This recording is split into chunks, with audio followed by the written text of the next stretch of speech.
नमस्कार, black and white में आपका स्वागत है। हिंदुस्तान की मीडिया में हड़कंप मचा हुआ है क्योंकि इस बात का खुलासा हो गया है कि चाइना की सरकार दुनिया भर के मीडिया हाउसेस को पैसा देती है फेक प्रोपेगेंडा चलाने के लिए। और हिंदुस्तान में भी ऐसे कौन कौन से अखबार हैं, ऐसे कौन कौन से मीडिया हाउस हैं जो चाइना के पेरोल पर है। इसी पर चर्चा करने के लिए मेरे साथ स्टूडियो में कैपिटल टीवी के editor in chief doctor Manish मौजूद हैं। डॉक्टर मनीष, अचानक ऐसा क्या हो गया है कि हड़कंप मच गया है मीडिया में? देखिए, ये तो उसको कहते हैं ना कि सच दबाया जा सकता है कुछ दिन के लिए, लेकिन धीरे धीरे इसका बाहर आना वो तय है। बवाल इसलिए मचा हुआ है क्योंकि पूरी दुनिया में, जैसे मैं लगातार हम लोग इस बात को कहते आ रहे थे कि पूरी दुनिया में चीन प्रोपेगेंडा के जरिए, मीडिया के जरिए एक अलग किस्म की नैरेटिव जो है वो डालने की कोशिश कर रहा था।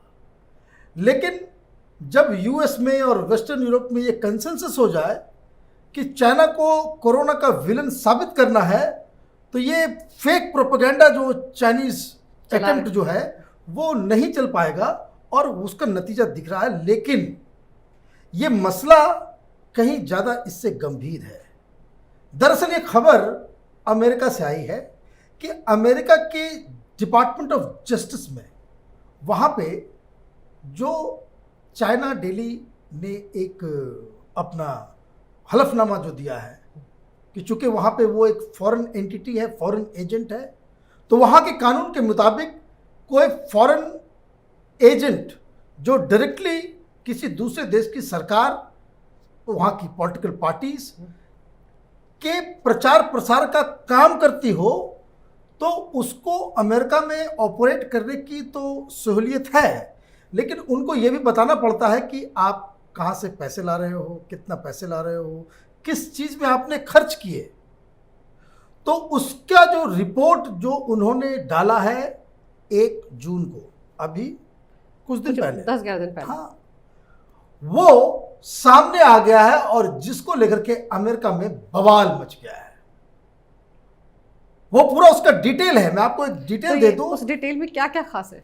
जो चाइना डेली की तरफ से जो हलफनामा दिया गया है, जो अपना हिसाब किताब जो उन्होंने दिया है, तो उसके मुताबिक 19 मिलियन अमेरिकी डॉलर 19 मिलियन अमेरिकी डॉलर्स इन्होंने वहां पे मीडिया में बांटे हैं, अमेरिका के मीडिया में।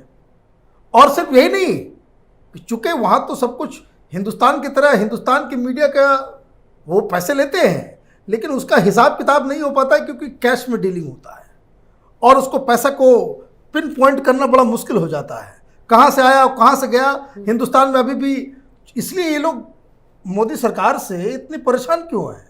वो सब कुछ ये करना, उस माने आप जो है डिजिटल ट्रांसफ़र कीजिए, उस तरह के चीज़ों को ला रहे हैं, इसलिए सबसे ज़्यादा इनकी परेशानी है। ये मुंह में राम बगल में छुरी किस्म के ये हिंदुस्तान में मीडिया है। ये लोग जो है ट्रांसपेरेंसी, डेमोक्रेसी और इन सब चीज़ के लिए, निष्पक्षता के लिए वो छाती पीटते रहेंगे।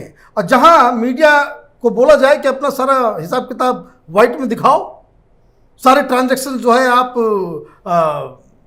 बुक में दिखाओ, तो वो उसमें वो भागेंगे। तो खैर वहां पे करना पड़ा। और ये जो 19 मिलियन डॉलर जो बांटा गया है कौन-कौन पिछले 4 साल में, उसमें देखिए 60 lakh dollar wall street journal को दिया गया, 46 लाख ये वॉशिंगटन पोस्ट खाया है, 24 lakh foreign policy magazine, 55,000 dollar New York times को, और इसी तरह से एक डेस मोनेस रजिस्टर करके है, उसको दिया गया है 34,600 डॉलर, और CQ रोल कॉल ये जो है 76,000 डॉलर उसको दिया गया है। ये बड़े बड़े नाम हैं। इसके अलावा 11 मिलियन डॉलर अलग अलग छुटपुट लोगों को बांटा गया है। उसमें जो प्रोमिनेंट जो नाम है, उसमें नाम है Chicago Tribune, Los Angeles times, Seattle times, the Atlanta journal constitution, Houston Chronicle, Boston globe. ये सारे लोगों को इन लोगों ने वहां पे पैसे दिए। आपने जो शुरू में 3 नाम गिनाए, ये तो वही मैगजीन्स और अखबार है जहां पर हमारे लुटियन गैंग के पत्रकारों के रोज आलेख छपते। अच्छा, क्यों छपते हैं? कभी आपने सोचा? ये लगातार हम लोग इस बात को कहते आ रहे थे कि there is a global nexus of this left liberal cabal. बिल्कुल। ये जो अर्बन नक्सल्स हैं हिंदुस्तान में, ये वही लोग हैं ना जो कश्मीर को पाकिस्तान को सौंपना चाहते हैं। ये वही लोग हैं जो 370 के खिलाफ लड़ रहे थे। ये वही लोग हैं जो अर्बन नक्सल जो हिंदुस्तान में गोली चला करके वो आसमान में रेवोल्यूशन इनकलाब लिखने वाले लोग हैं। तो ये तो चाइना के पेरोल पे है हिंदुस्तान में, और इन लोगों को हिंदुस्तान के खिलाफ जो एजेंडा ये चलाते हैं चाइनीज माउथपीस बन करके, उनको वहां जगह मिलती है उन अखबारों में जिसका नाम तो बहुत बड़ा है, लेकिन ये धंधा इनका गंदा है। और ये चीन से पैसा खाते हैं, और चीन का प्रोपेगेंडा सिर्फ हिंदुस्तान में ही नहीं, वो जो चीनी इंटरेस्ट है पूरी दुनिया में। अगर यूरोप का कोई कंट्री है, वहां पे चीनी इंटरेस्ट, कहीं पे कोई सरकार है जो चीन के खिलाफ जा रही है, तो वॉशिंगटन पोस्ट में जो उसके खिलाफ स्टोरी चेक कर दी जाएगी। और 500 और 1000 और $1500 के लिए अच्छा, अब ये लोग क्या कर रहे हैं? ये लोग वही लोग हैं जो चीन के साथ मिलकर के डोनाल्ड ट्रंप की ऐसी की तैसी करने में लगे हुए हैं।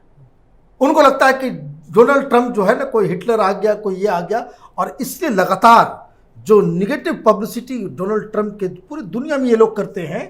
और डोनाल्ड ट्रंप ने अभी से नहीं, बहुत पहले से इस चीज़ को वो बहुत बार ट्वीट भी कर चुके हैं कि ये जो प्रेस कॉन्फ्रेंस अगर आप देखिए उनका, तो वो कोई भी, ये वॉल स्ट्रीट जर्नल हो या न्यूयॉर्क टाइम्स हो, वॉशिंगटन पोस्ट हो, उसको सीधे वो कहते हैं फेक न्यूज़, कि तुम फेक न्यूज़ दिखाते हो। बिल्कुल, कई बार उन्होंने लाइव प्रेस कॉन्फ्रेंस में और अब क्या हुआ है?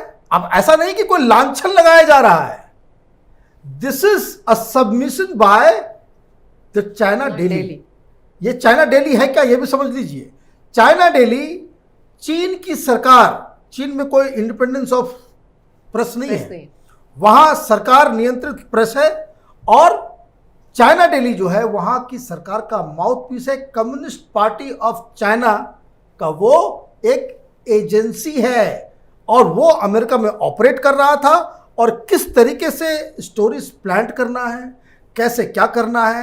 और इनफैक्ट आप देखिए, लेकिन मुझे ये बताइए कि शायद ये पहली मर्तबा इतना बड़ा खुलासा हुआ है मीडिया को लेकर, या इससे पहले भी चाइना डेली ने कभी अपनी रिपोर्ट दी होगी? कभी ऐसी बात नहीं होगी। हालांकि इसके ऊपर, चूंकि ये एक फॉरेन एंटिटी है, फॉरेन एजेंट है, इसके ऊपर नजर रखी जा रही थी डोनाल्ड ट्रंप। बिल्कुल करना चाहिए। ये हर देश का, ये प्रेस फ्रीडम के चक्कर में आप ये किसी देश में इस तरह के लोगों को ऑपरेट करने नहीं दिया जा सकता। इट इज एन, हिंदुस्तान में भी अगर इस तरह के लोग, गद्दार लोग हैं, तो उनके खिलाफ कार्रवाई होनी चाहिए। प्रेस फ्रीडम का मतलब नेशनल इंटरेस्ट को पूरी तरह से कुचलना नहीं हो सकता है। बिल्कुल। अगर कुछ लोग ये कह रहे हैं कि भाई नहीं, प्रेस फ्रीडम होना चाहिए, डेमोक्रेसी में जो है उसको, ये दलाली नहीं चलेगी ना। प्रेस को फ्री रखिए, लेकिन ये दलाली तो नहीं चल सकता। आप माने दुश्मन देश से, जिस देश ने अमेरिका में लाखों लोगों की जान ले ली, उसके आप सहयोगी बनकर के, और इसलिए देखिए शुरू में जैसा मैंने कहा कि वो तो लोग मर रहे हैं, इसलिए पब्लिक ओपिनियन वो बदला नहीं जा सकता है। क्योंकि वो, अगर ये कोई ऐसा मुद्दा होता कि जिसमें लोग मरते नहीं, लोगों को डायरेक्ट इसमें परेशानी नहीं झेलना पड़ता, तब तो इस तरह का प्रोपेगेंडा करके ये कुछ से कुछ समझा देते। बिल्कुल, और ऐसा करते आए हैं। और जब देखिए अब हिंदुस्तान में भी देखिए, हाँ, वही मैं जानना चाह रही थी कि हिंदुस्तान में भी लुटियन गैंग, खान मार्केट, इनकी भी तो नींद उड़ गई होगी। तो यहाँ पर कौन कौन से ऐसे अखबार हैं, वो भी आने वाले दिनों में पता चलेगा कि जो पेरोल पे थे इसी एजेंसी। अब देखिए, अमेरिका में एक शुरुआत हुई। इसका मतलब ये है कि जिस तरीके से चाइना डेली और कम्युनिस्ट पार्टी ऑफ चाइना और चाइना की सरकार अमेरिका में पब्लिक डिस्कोर्स को बदलने के लिए इतने सारे पैसे खर्च कर रही थी, तो ये पैटर्न ये समझा जा सकता है कि वो हिंदुस्तान में भी, रूस में भी, यूरोप के हर देशों में भी, जो जो इम्पोर्टेंट कंट्रीज है वहाँ की मीडिया को अपने हिसाब से मोल्ड करके प्रोपेगेंडा का जो है उसको एक औजार की तरह इस्तेमाल करने का काम वो कर रही होगी। अब हिंदुस्तान के बारे में समझिए। अब ये हिंदुस्तान में वो कौन शख्स है, वो कौन लोग हैं, वो कौन मीडिया हाउसेज है जो लगातार इस बात को कह रहे थे कि 10,000 चीनी सैनिक हिंदुस्तान के अंदर घुस आए हैं। गिनने के लिए वहां गए थे। और ये पाकिस्तान नहीं है, इससे लड़ा नहीं जा सकता। आर्टिकल लिखे जा रहे थे कि चाइना से दुश्मनी मोलना अच्छी बात नहीं होगी हिंदुस्तान के लिए। और सिर्फ इतना ही नहीं, कुछ दिन पहले जब हम इस बात को कैपिटल टीवी में इस तरह की प्रोग्राम्स हम लोग बता रहे थे, इस तरह की खबरों को आप तक पहुंचा रहे थे कि चीन से बहुत सारी कंपनियां हिंदुस्तान आ रही हैं, तो आप देखिए बहुत सारे वेबसाइट, बहुत सारे मीडिया हाउसेस, ये लोग ये कह रहे थे कि नहीं नहीं हिंदुस्तान सही डेस्टिनेशन नहीं है। इस्लामोफोबिया है यहाँ पर तो। और जब मैं एक बात की और मैं कह रहा हूं कि पूरी दुनिया में आर्टिकल्स छप रहे थे कि हिंदुस्तान एक बढ़िया डेस्टिनेशन वहाँ के इन्वेस्टर्स के लिए इसलिए भी है क्योंकि यहाँ पे एक वाइब्रेंट डेमोक्रेसी है। इन लोगों ने क्या कर दिया, इन लोगों ने प्रोपेगेंडा शुरू कर दिया, दंगा यहाँ करवा दिया, सारा कुछ करवा दिया कि हिंदुस्तान सेफ जगह नहीं है। ये तमाशा ही लोग कर रहे थे। और इस परसेप्शन को बनाने में ये वही अखबार है ना, ये वही सब है, वॉशिंगटन पोस्ट जो 46 लाख डॉलर में अपनी जमीन को जिसने बेच डाला, 60 लाख डॉलर लेकर के वॉल स्ट्रीट जर्नल, यहीं पे ये तो लेफ्ट लिबरल कबाल सब लिखते हैं ना, और जिसको यहाँ कोट किया जाता है। और बहुत सारे जो चंपू किस्म के लोग होते हैं सोशल मीडिया में, वहाँ के आर्टिकल्स को जो बाकायदा शेयर करते हैं कि वॉल स्ट्रीट जर्नल ऐसा बोल रहा है। अरे ये तो दलाल इनके अब। अच्छा, दूसरा मैं एक बात फिर से एक बात बता दूँ, ये बात की क्लैरिटी रहे, ये कोई आरोप नहीं है। वो दस्तावेज हम आपको दिखा रहे हैं, वो दस्तावेज अमेरिका से पूरी दुनिया में वो वायरल हो चुका है। ये दस्तावेज कुछ और नहीं, चाइना डेली के द्वारा वहाँ डिपार्टमेंट ऑफ जस्टिस में शेयर किया गया है, इसलिए कोई इसको झुठला नहीं सकता। कोई अफवाह नहीं है, कोई अफवाह नहीं है, कोई कुछ नहीं है, कोई आरोप भी नहीं है। इनके पसीने छूट जाएंगे इस चीज को डिफेंड करने में। अच्छा, उसमें बहुत सारी चीजें हैं। मुझे ये जानना है कि वो हिंदुस्तान के बारे में कब बताने जा रहे हैं चाइना डेली की, यहाँ के कौन कौन से लोग पेरोल पे? हिंदुस्तान में नहीं बताया जाएगा। हिंदुस्तान में इसलिए नहीं बताया जाएगा कि हिंदुस्तान में इस तरह के कानून नहीं है कि आप कोई भी विदेशी फंड अगर आप लाते हैं तो एनजीओ या उसके लिए लाते हैं तो कोई बात नहीं है, लेकिन प्रेस में इस तरीके से आप फौरन पैसे लेकर के आप इस तरह का प्रोपेगेंडा करें और उसका हिसाब दें, कोई फौरन, ये कानून हिंदुस्तान में इस तरह का नहीं है। लेकिन हाँ, ये कानून जरूर है कि जिसके जरिए इन लोगों को पकड़ा जा सकता है कि इन सारे जो एंटी इंडिया प्रोपेगेंडा करते हैं, प्रो चाइना आर्टिकल्स लिखते हैं, इन लोगों के पास विदेश से पैसा कैसे आया। तो उसमें जो है ईडी एक्ट कर सकती है और उसके बाद इनसे पूछताछ की जा सकती है, इस पे नज़र रखी जा सकती है, इनके सारे हिसाब किताब को। मैं इस बात को मैं बिल्कुल माने, ये सरकार को बाकायदा इसके ऊपर एक प्लान तरीके से एक्ट करना होगा कि चूंकि इस तरह का कानून हमारे पास नहीं है। लेकिन हम ये बात पहले भी बड़ी बार बोल चुके हैं अपने प्रोग्राम्स में कि जितने भी यहाँ पर लुटियन पत्रकार हैं, कम से कम उनकी आमदनी का स्रोत क्या है, सोर्स क्या है, ये तो पता चलना चाहिए। ये इसलिए तो मैं लगातार इस बातों का, तो ये तो हम लोग तो एक दिल्ली में फ्लैट खरीदने लायक नहीं है भाई। हम लोग भी 15-18 साल से पत्रकारिता कर रहे हैं, क्या है। लेकिन ये सवाल तो उनसे पूछा जाना चाहिए, और खास करके वैसे बड़े पत्रकारों को जो प्रो चाइनीज प्रोग्राम करते हैं, अखबार लिखते हैं, और ये कि उनके पास साउथ दिल्ली में बड़े बड़े बंगले कहां से आए। ये जो डिफेंस डील की खबर निकालने वाले, बोफोर्स को अच्छा बताने वाले, अलग अलग स्कैम में एक कवर फायरिंग देने वाले लोग, और ये वही लोग हैं जो 10,000 सेना को जो है अंदर घुसा रहे थे। तो कहने का मतलब है कि there is clear cut nexus. ये बात ठीक है मनीष जी कि भारत में ऐसा कोई कानून नहीं है अमेरिका की तरह कि पता चले कि बाहर से कितना पैसा प्रेस या मीडिया में आ रहा है, लेकिन इनको पकड़ने का कोई तो मैकेनिज्म तलाशना होगा। देखिए, बाहर से अगर पैसा हिंदुस्तान आ रहा है तो पकड़ा जा सकता है। हमारे पास दिक्कत क्या है कि वो पॉलिटिकल विल नहीं है, सरकार के पास वो साहस नहीं है कि इस तरह के लोगों को पकड़ सके। क्योंकि आप देखिए, ये लोग, जैसे मैं बताया ना कि किस तरीके से ये लोग पूरा एक कबाल की तरह ये लोग काम करते हैं। आप छोटा सा एक काम कर लीजिए, मालूम चला कि अमेरिका तक जो है वो हिल गया। अभी देखिए बहुत सारे केसेस हैं, जैसे लिंचिंग का कोई केस होता है, कोई हिंदू लिंच होता है, वो खबर कहीं चलता ही नहीं। कहीं चल- वो ऐसा लगता है कि कुछ हुआ ही नहीं।